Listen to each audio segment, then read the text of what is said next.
ఓం శ్రీ గురుభ్యో నమ. శ్రీ మహాగణాధిపతయ నమ. శ్రీమాత్రే నమ.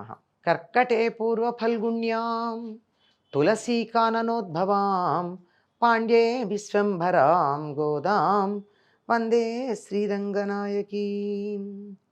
నీళాతుంగస్తనగిరితటీ సుప్తముద్బోధ్య కృష్ణం పారార్జ్యం స్వం శృతిశతశిరసిద్ధమధ్యాపయంతి స్వోచ్ఛిష్టాయాం స్రజినిగళితం యా బలాత్కృత్య భుంక్తే గోదా తస్యై నమైదమిదం భూయ ఏవాస్తు భూయః. శ్రీ భూనీలా సమేత గోదారంగనాథ స్వామినే నమః. உந்து மதகளித்தனோடாத தோள்வலியன் நந்தகோபாலன் மருமகளே நப்பின்னாய் கந்தம் கமழும் குழலி கடை திழவாய் வந்தெங்கும் கோழியளை தனகாள் மாதவி பந்தல் மேல் பல்கால் குயிலினங்கள் கூவினகான் வந்தார் விரவி உண்மை துணன் பேர்பாடச் செந்தாமரை கையால் சீரார் வளையொலிப்ப வந்து திழவாய் మగిళందు ఏలోరెంబావాయ్. 18వ నాటి ప్రాతకాలంలో గోదాదేవి చెరులతో కలిసి నందగోపాలుని భవనానికి వెళ్ళింది. ఎందుకని? వీరు చేసిన ప్రయత్నం అంతా ఆ భవనంలో ఉన్నటువంటి శ్రీకృష్ణుణ్ణి దర్శించుకోవడం కోసమే కదా. ఇంతకు ముందు భవనపాలకుణ్ణి లేపి లోపలికి అనుమతించమని కోరింది. లోపలికి వెళ్ళిన తర్వాత నందుణ్ణి, యశోదని, బలరాముణ్ణి, కృష్ణుణ్ణి ప్రార్థించింది. ఇంకా మేలుకొనండి, ఎంతసేపు మీరు ఈ విధంగా నిద్రిస్తారు అని. ఇప్పుడు ఇంకా నీలాదేవిని ప్రార్థిస్తోంది. ఏనుగులతో పోరాడగలిగినవాడు, మదించినటువంటి ఏనుగు వంటి బలం కలవాడు, మదం స్రవిస్తున్న ఏనుగులు కలిగినవాడు, యుద్ధంలో శత్రువులను చూసి వెనుకకు జంకని భుజం కలవాడు అయిన నందగోపుని కోడలా అని సంబోధించింది. అంతా ఏనుగుల సంబంధం ఇక్కడ చెప్తున్నారు. ఏమిటంటే పరాక్రమం, ఏనుగులతో పోరాడగలిగిన పరాక్రమం ఉంది, తన వద్ద ఏనుగులు ఉన్నాయి, ఏనుగు లాంటి బలము ఉంది. ఈ మూడు కలిగినటువంటి వాడు యుద్ధంలో శత్రువులని చూసి భయపడకుండా తన భుజబలంతో వాళ్ళని ఎదిరించగలవాడై ఉంటాడు. అటువంటి నందగోపుని కోడలు వినువు. సుగంధం వెదజల్లుతున్నటువంటి కేశపాశం కలిగినటువంటి నీలాదేవి నందగోపుడికి మేనగోడలు.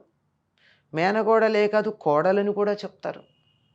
ఆవిడ కేశపాశం సుగంధాన్ని వెదజల్లుతూ ఉంటుంది.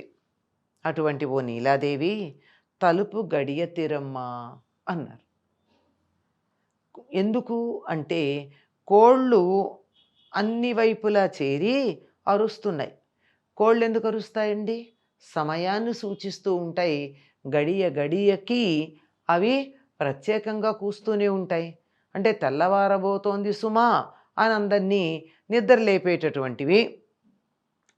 మాధవీలత ప్రాకిన పందిరి మీద గుంపులు గుంపులుగా కూర్చున్న కోయిలలు కూడా కూస్తున్నాయి. అంటే వీరి పెరటిలో మాధవీలత ఉంది. మాధవీలత ఒక పందిరి నిండా పాకుంది.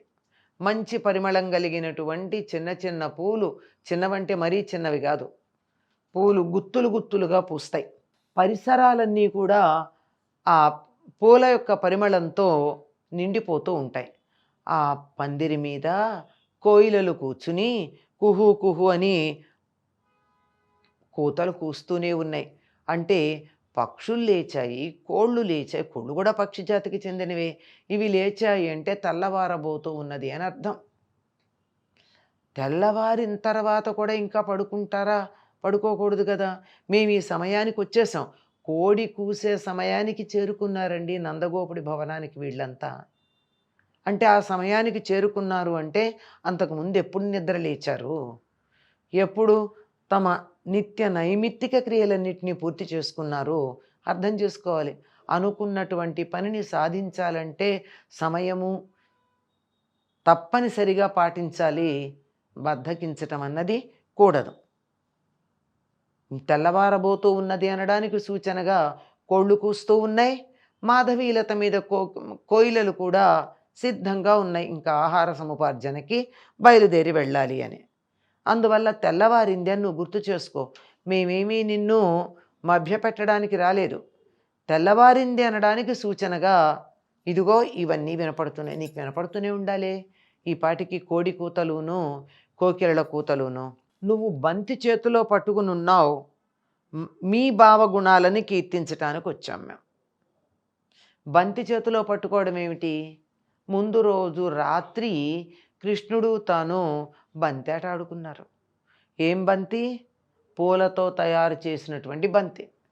ఆ పూ బంతిని చేతితో పట్టుకుని ఉన్నావు నువ్వు. ఆడి ఆడి అలిసిపోయి ఆ చేతిలో బంతి అట్లా పట్టుకుని నువ్వు నిద్రపోయావు సుమా. మీ భావగుణాలని కీర్తించటానికి మేము వచ్చాము.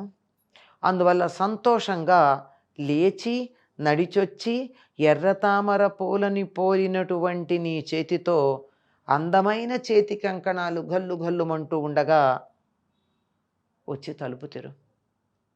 ఎలా ఉందిట ఆవిడ చేతులు? ఎర్రతామర పూలల్లాగా ఉన్నాయి. ఎందుకని? అరచేతులు ఎర్రగా ఉన్నాయి. రాత్రంతా బంతితో ఆడి ఈ పూల బంతి చేతికి తగిలి ఆ మాత్రానికే కందిపోయి ఎర్రని తామర పూలల్లాగా ఉన్నాయి నీ చేతులు. ఇంకా నీ చేతిలో బంతి అలాగే ఉంది, పూ బంతి. ఆ బంతిని అలాగే పట్టుకుని వచ్చి నెమ్మదిగా నడిచొచ్చి, ఆ నడిచొచ్చేప్పుడు కూడా సంతోషంగా రా. ఎందుకంటే నీకు ఇష్టమైనటువంటిది ఒక కార్యక్రమం, నీకు ఇష్టమైనటువంటిది వినిపించడానికి వచ్చాం. ఏమిటది? కృష్ణుణ్ణి కీర్తించటం. నీకు ఇష్టమేగా. అతడు నీకు మేనబావ, యశోద యొక్క సోదరుడి కుమార్తె. ఈవిడికి యశోదకి మేనగోడలు, అదే నందుడికి కూడా మేనగోడలు, కృష్ణుడికి మేనమరదలు. అందుకని ఏం చెప్తున్నారు? మీ బావని కీర్తించడానికి మేము వచ్చాము. ఆ చేతిలో ఉన్న బంతితో సహారా, దాన్ని వదిలిపెట్టడం నీకు ఇష్టం ఉండదు కదా. అది పట్టుకుని నీ చేతులు ఎర్రతామర పూలల్లాగా అయిపోయినాయి. నువ్వు తలుపు తెరవడానికి వస్తే నీ చేతికున్న కంకణాలు గల్లు గల్లుమని మోగుతాయి. మాకు ఆ గల్లు గల్లుమనే మోత కూడా ఇష్టమే. అందువల్ల ఆ విధంగా మోత చేస్తూ నువ్వు వచ్చి తలుపు తెరవవలసినది అన్నారు. అంటే ఇప్పటికీ నందుడు, యశోద, బలరాముడు అయిపోయారు.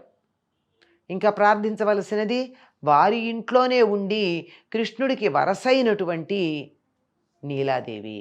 ఆవిడ్ని ప్రార్థించటం జరుగుతుంది.